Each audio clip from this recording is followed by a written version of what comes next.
Quickly, in 5 seconds, tell me what's the difference between these two. Nothing visually, right? It's the same UI, same experience, but the way they're wired under the hood is completely different, and that difference actually matters. This is how MCP UI worked. When the tool runs, you return the UI directly inside the tool response using Create UI resource. The UI is literally a part of the response payload.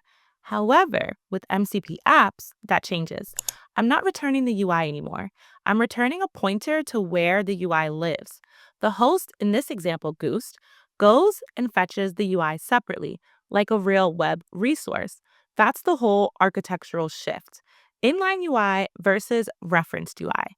Same experience for the user, but way more portable. Now, this same UI can be used in any other host. When I first switched my server to MCP apps, everything rendered perfectly. Well, sorta. The images were completely broken. At first, I thought I messed up the Cloudinary URLs, but they worked fine in the browser. The issue wasn't Cloudinary at all. It was CSP. MCP apps run inside a sandboxed iframe with real security constraints, so external resources like images are blocked by default. And this was the fix. I had to explicitly tell the host that my UI is allowed to load resources from Cloudinary. The second I added this, everything worked. That was the moment it really clicked for me.